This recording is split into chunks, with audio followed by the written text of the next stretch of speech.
நமது நாடக அமைப்பாளரின் பாசத்திற்குரிய மகனும் வள்ளியம்மன் நாடகத்தில் வள்ளியாக கடந்த சில வருடங்களாக தனி முத்திரை பதித்து வரும் சகோதரி மீனாட்சிக்கு பொன்னாடை அளித்து கௌரவிக்கப்படுகிறது.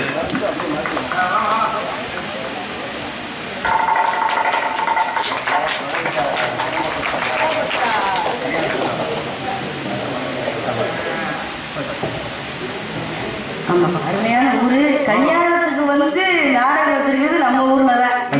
ரொம்ப சந்தோஷம். மணமக்கள் பொன் அவர்களுக்கும் மௌனிகா அவர்களுக்கும் எனது திருமண வாழ்க்கை ரொம்ப சிறப்பாக அமையணும். அந்த கடவுளை நாங்கள் எல்லாமே பிரார்த்திக்கிறோம். ரொம்ப நன்றி. எனக்கு பொன்னாடி போது கௌரவப்படுத்தியதற்கு எனது சார்பாகும் இந்த நாடகம் சார்பாகவும் நன்றி நன்றி கலந்த வணக்கம். என எத்தனையோ கலைகள் வந்தாலும் ஆடல் பாடல் நிகழ்ச்சி கரகாட்டம்னு சொல்லி எத்தனை கலைகள் வந்தாலும் இன்னும் நாடக கலையை வளர வைத்துக் கொண்டிருக்கும் கிராம பொதுமக்களுக்கும் ரசிக பெருமக்களுக்கும் நன்றி நன்றி கலந்த வணக்கம். அந்த காலத்துல இருக்கவங்களாம் ரசிச்சது போய் இப்ப இருக்கிற இளைஞர்களும் நாடகத்தையும் வள்ளி திருமணத்தையும் ரசிக்க ரொம்ப சந்தோஷமா இருக்கு. இதை எடுத்து அடுத்து நீங்க எல்லாம் நடத்தணும். அதுதான் எங்களோட வந்து விருப்பம் இல்லையா?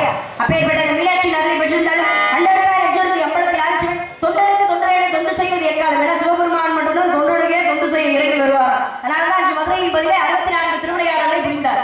நமக்காக விரைவிச்சார், மாணிக்கமிச்சார், வளையமிச்சார். பொதுவாகவே பெண்களோட கையை தொடுறதுக்கு 2 பேருக்கு தான் அனுமதி இருக்கு. ஒண்ணு யாருக்கு? வளையல்காரருக்கு, இன்னொன்னு மருத்துவருக்கு. ஏன்னா வளையல்காரர் வந்து அந்த காலத்துல கல்யாணம் நடக்கும் போது யார் வீட்லயாச்சு அப்படின்னா வளையல்காரர் ஒரு வாரத்துக்கு முன்னாடியே வீட்டுக்கு வர சொல்லி அவருக்கு ஏதாச்சும் தட்சணை மாதிரி கொடுத்து பொண்ணோட கையை பிடிச்சி வளையல் போட்டு விட சொல்லுவாங்க. என்ன காரணம்? அவர் வந்து வளையல் போட்டுட்டா சிவபெருமானே வந்து வளையல் போடுவதாக ஐதீகம். ஏன்னா மதுரையின் பதிலே வளையலுக்கும் செட்டியாராக வந்து சிவபெருமானாகப்பட்டவர் எல்லா பெண்களுக்கும் வளையல் போட்டுவிட்டாரு. அதனாலதான் வந்து அவர் வந்து போட்டுவிட்டா சிவபெருமானே வந்து போடுவதாக ஐதீகம். அப்பேற்பட்ட சிறப்பு அந்த சிவபெருமானிக்கே இருக்கு. ஏன்னா எல்லா கோயிலுக்கும் போனா ஒரு மாதிரி கும்பிடுவோம். இந்த சண்டிகேஸ்வரர் ஒரு எல்லாரும் தெரியும், செவுட்டு சாமின்னு சொல்லுவோமே. அதெல்லாம் எவ்வளவு பெரிய பாவம். செவுட்டு சாமின்னு அவர் சொல்லலாமா? சொல்லக்கூடாது. அவர்கிட்ட என்னமோ கையை தட்டி காட்டுறது. அவர் கண்ணு தெரியாதா? கையை தட்டி அவரை கூப்பிடுறீங்களா? கையை தட்டி காட்டுறது அதெல்லாம் பெரிய பாவம். அப்படி பண்ணவே கூடாது. சண்டிகேஸ்வரர் ஆலயத்துக்கு போனோம் அப்படின்னா அவர் வந்து தியான நிலையில சிவபெருமானையே அந்தனமும் நினைத்து கொண்டிருப்பவர். அவரோட தியானத்தை போய் கலைக்கலாமா? கலைக்க கூடாது. அதனாலதான் நந்திக்கு இடையிலேயே போக கூடாது அப்படின்னு சொல்லுவாங்க. ஏன்னா அவங்க தியான நிலையில இருப்பாங்க. நந்தியோட தியானத்தை யாரும் கலைச்ச கூடாது. சிவனுக்கும் நந்திக்கும் ஊடையில போய் நிக்கவே கூடாது. அப்படி நிக்கிறது பாவம். அதே மாதிரிதான் சண்டிகேஸ்வரரோட சன்னதிக்கு போனோம் அப்படின்னா நம்மளாம் கை தட்டுவோம். எதுக்கு கை தட்டுறீங்க? அவர் செவுட்டு சாமின்னு சொல்லுவோம். கிடையாது, அப்படிலாம் கிடையாது. அவருடைய கணக்கு எழுதுறவர். அப்ப சிவனோட சொத்து கொலநாசன்றாங்கல்ல, உங்களுடைய சொத்தை எதையுமே நாங்க எடுக்கலன்னு கையை தடவிதான் காமிக்கணுமே. கட்டிய கையை தட்டுற வேலை வச்சுக்க கூடாதுமே. கையை போய் தட்டக்கூடாது இருக்கு இல்லையா? சிவனோட ஆலயத்துக்கு போனோம் அப்படின்னா உட்காந்து எந்திரிச்சிட்டு வரணும். ஆனா வந்து பெருமாளோட ஆலயத்துக்கு போனோம் அப்படின்னா உட்காராம சாமியை கும்பிட்டு அப்படியே வந்துடும். ஏன்னா மகாலட்சுமி கூடயே வருவாங்க. அப்ப உட்காந்து எந்திரிச்சு அங்கேயே வந்து உட்காந்துப்பா மகாலட்சுமி. அதனால வந்து பெருமாளுடைய ஆலயத்துக்கு போனா உட்காந்து எந்திரிக்க கூடாது. அப்படியே சாமியை கும்பிட்டு வந்துடணும் இருக்கு இல்லையா?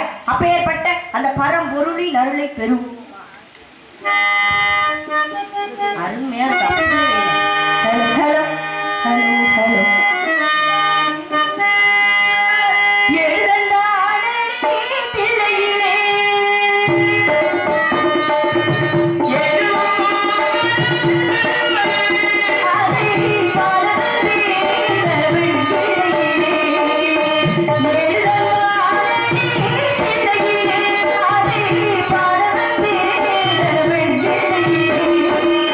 இதை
உள்ளங்களுக்கு நன்றி நன்றி கடந்த வணக்கம். அப்படி ஏதாச்சும் ஒரு முடிவுக்கு வரணும், அப்பதான் எனக்கு சந்தோஷமா இருக்கும். அன்பளிப்பு கொடுத்த அன்பு உள்ளத்திற்கு எனது சார்பா எனது நாடே புல் சார்பாவும் நன்றி நன்றி கடந்த வணக்கம். பேரே சொல்லாம போயிட்டாரு. பாடிக்கும் போதே உடையில வந்து கொடுத்துட்டு போனாரு, பேரே சொல்லல இருக்கட்டு. அப்பேற்பட்ட அந்த பரம்பொருளின் அருளை பெற்றிருந்தாய். முல்லை குறிஞ்சி மருதம் நெய்தல் பாடை விளைவத்தில் குறிஞ்சி நிலத்தை ஆட்சி புரியும் எனது தந்தையின் பெயர் நம்பி ராஜன், தாயார் பெயர் நங்கை மோகினி, எமது பெயர் வள்ளி. எனக்கு உடன் பிரபாத சகோதரர் 7 பேர். 7 பேருமே ஆண் பிள்ளைனால மீனாட்சி போல ஒரு பெண் பிள்ளை என்று எங்க அப்பாவுக்கு ரொம்ப நாளா வருத்தம்.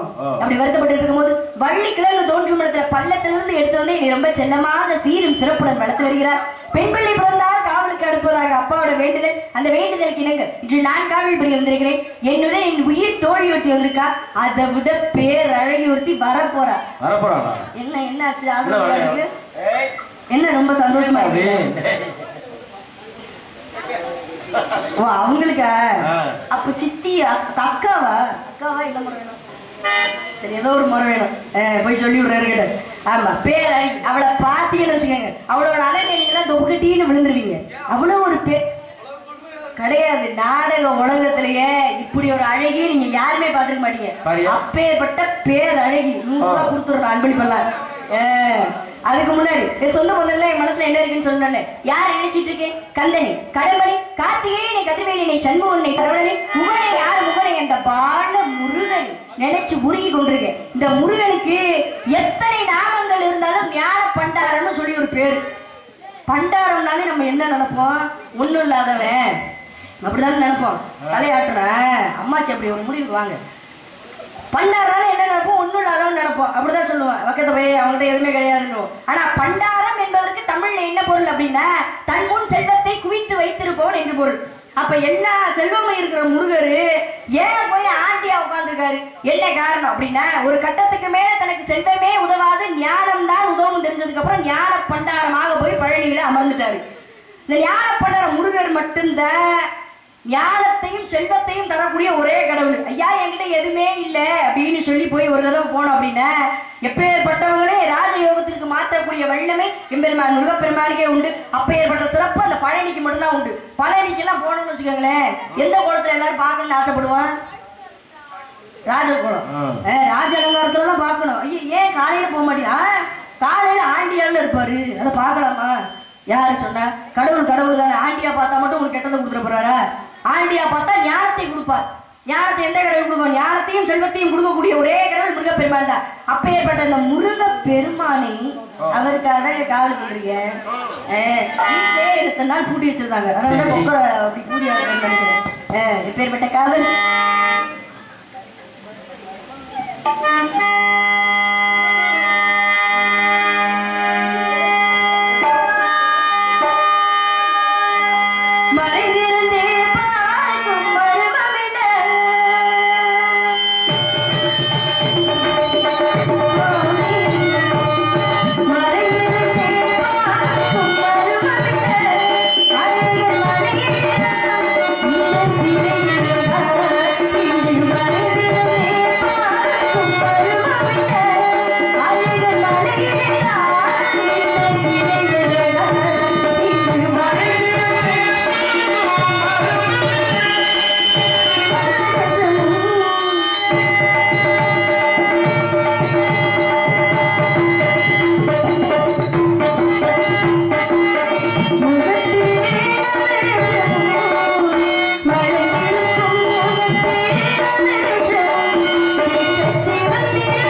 நினைச்சிட்டு இருந்தாலும் கூட இந்த 4 பேரும் இருந்தாதான் நாடகம் நல்லா இருக்கும். ஆமா, ஆனா இந்த சில 4 பேர் இருக்காங்க பாருங்க, 4 பேரால நமக்கு எவ்வளவு பயம். எந்த 4 பேரு? ஏதாச்சும் நம்ம ஒரு காரியம் பண்ணும்போது 4 பேர் தப்பா பேசிட்டா என்ன பண்றது? எல்லாருமே ஒரு பயம் இருக்கும்.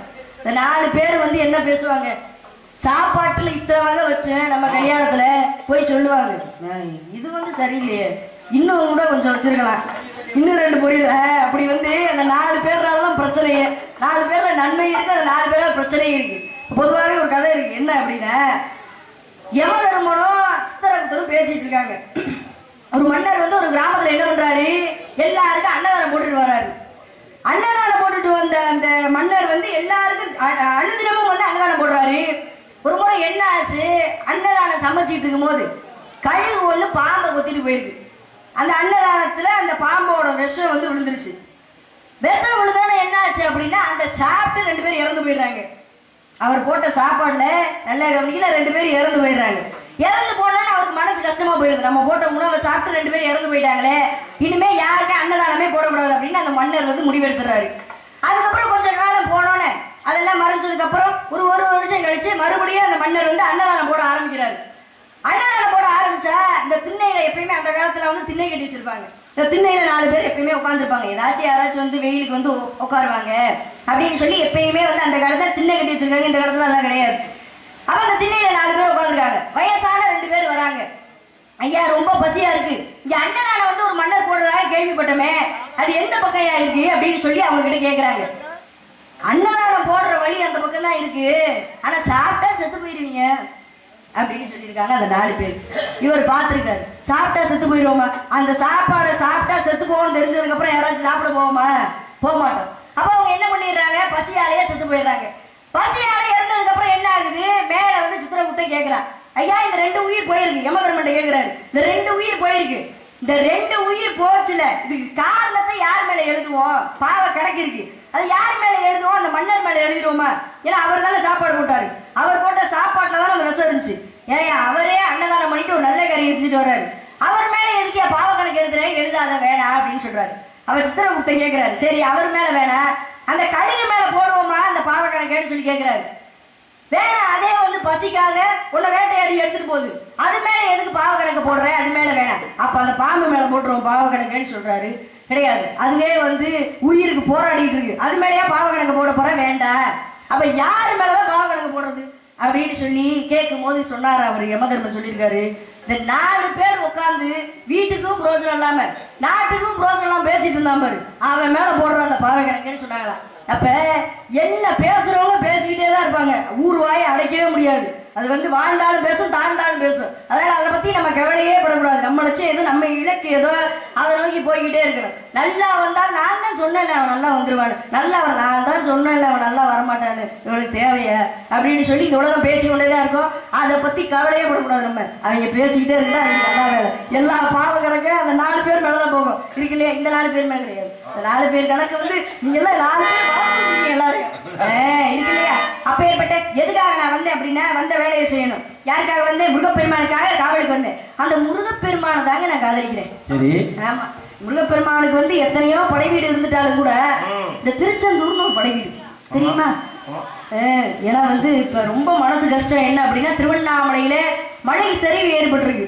ரொம்ப வந்து ஒரு கஷ்டமான விஷயம், எந்த காலத்திலையும் நடக்காத, நினைத்தாலே முக்தி ஏது அப்படின்னா திருவண்ணாமலை தான். இந்த திருவண்ணாமலை ஒருத்தர் வந்து கேட்டாரு, வந்து இறங்கினோடனே, ஏமா திருப்பதிக்கும் திருவண்ணாமலைக்கும் ஒரு சம்பந்தம் இருக்கு என்ன, ஆத்தாடி நான் சாப்பிட இறங்கிருக்கவே மாட்டேன்னு, திருவண்ணாமலைக்கு திருப்பதிக்கு என்னமா தொடர்பு அப்படின்னு சொல்லி கேட்டாரு. திருப்பதி என்ன, அது வந்து விஷ்ணு பகவானோட ஆலயம், இது வந்து என்ன அப்படின்னா திருவண்ணாமலை வந்து சிவபெருமானோட ஆலயம், அதுக்கு இதுக்கு என்ன சம்பந்தம் அப்படின்னா, தீபம் அப்ப 10 நாள் விளக்கேற்றி வச்சிருப்பாங்க, எங்க அங்க 10 நாள் விளக்கு எரியும், எங்க அப்படின்னா திருவண்ணாமலைய. அந்த 10 நாள் எரியிற விளக்குல இருந்து தீபத்துல இருந்து அதுல இருக்கிற மைய வந்து எடுத்து திருப்பதிக்கு போய் ஏகாதசி என்று அங்க போய் அந்த மைய கொடுப்பாங்களா. அந்த மைய வச்சதுக்கு அப்புறம் அதுல இருந்து ஒரு விளக்கு எரியும், அதுக்கப்புறம் தான் விளக்கேற்றுவாங்க. திருவண்ணாமலையில கொடுக்கக்கூடிய மைய எடுத்துட்டு போய் திருப்பதியில வைப்பாங்க. அதுதான் வந்து திருப்பதிக்கும் திருவண்ணாமலைக்கும் இருக்கிற சம்பந்தம் இருக்கு இல்லையா. அப்பேற்பட்ட அந்த முருகப்பெருமான் நான் எப்படி நினைச்சிட்டு சொல்லவா,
காதலிக்கிறேன்னு சொன்னோனே உங்களுக்கு யாருக்கும் கோவம் வந்துச்சா? நன்றி வந்துச்சா? எனக்கு வந்துச்சு. ஏன இன்னும் அண்ணனே கல்யாணம் பண்ணாம இருக்கல, எப்படி தங்கச்சி கல்யாணம்? காதலிக்கிறேனே சாதாரணப்பட்டவரையா காதலிக்கிறேன்? அந்த முருகப்பெருமானையும் காதலிக்கிறேன். உங்களுக்கு எல்லாம் பெருமை. சரி இருக்கட்டும், யாருக்காக காதலிக்கிறேன்? உங்க எல்லாருக்காக என்ன காதலிக்கிறேன்? ஆமா, நாளைக்கே எனக்கும் முருகருக்கும் கல்யாணம் ஆயிடுச்சுன்னு வச்சுக்கோங்க. நீங்க எல்லாரும் என் கல்யாணத்துக்கு வந்தீங்கன்னா பத்திரிக்கை கொடுப்பேன், கண்டிப்பா வந்துடணும். வந்தீங்கன்னா, ஏன்னா எங்க அப்பாவோட நெருங்கிய உயிர் தோழர் எங்க அப்பா சொல்லி அனுப்புனாரு, போங்க போய் வந்து பேசுங்க அப்படின்னு சொல்லி. அதனால சீக்கிரமா அனுப்பிச்சு விட்டாரு. நம்மளாம் வந்து ஏன்னா வந்து 10:30 மணிக்கு அப்படி வருவோமா, லேட்டா வரும் அப்படின்னு சொல்லிட்டு இருந்தாங்க. இந்த தடவை சீக்கிரமா வந்துருச்சா நாடக வேன் வந்து ரொம்ப சீக்கிரமா வந்துருச்சு. ரொம்ப சந்தோஷம். ஆனா சீக்கிரமாவே எங்க அப்பா வந்து போக சொல்லிட்டாரு, நெருங்கிய தோழரோட ஊரு அப்படின்னு சொல்லி இருக்கு இல்லையா. சரி, இருந்துட்டாலும் கூட காதலிக்கிறேன்னு சொன்னீங்கன்னா என் கல்யாணத்துக்கு வந்தீங்கன்னு வச்சுக்கோங்க, உங்க எல்லாருக்கும் நான் ஓடு கொடுத்து அனுப்புவேன். என்ன திருவோடா? என்ன அப்படி கேட்ட? திருவோடு தங்க ஓடுன 21,600 தங்க ஓடுகள் சிதம்பரத்துல இருக்குல்ல, அதுல ஒரு ஓட உங்க எல்லாருக்கும் நீங்க எல்லாம் கல்யாணத்துக்கு வந்தா கொடுப்பேன். எவ்வளவு நல்ல மனசு பாத்தீங்களா? ஏற்கனவே எங்ககிட்ட ஒரு தங்கம் இருக்கு. அப்படியா? அதை விட பெரிய அது சொக்க தங்கண்ணே. அந்த தங்கத்தை நம்ம எப்பயுமே பக்கத்திலேயே வச்சுக்கணுண்ணே. ஆமா, அதனால வந்து குடுக்கலாம் அன்பளிப்பெல்லாம் இருக்கு இல்லையா. அதுக்காக தான் முருகப்பெருமானை காதலிக்கிறேன் இப்படின்னு சொல்லி வந்து மனசரிங்கெல்லாம் தேர்த்திக்கணும். எப்பேற்பட்ட காதல் அப்படின்னு சொல்லி முடிச்சுட்டு தோழியை போய் சந்திக்கணும்.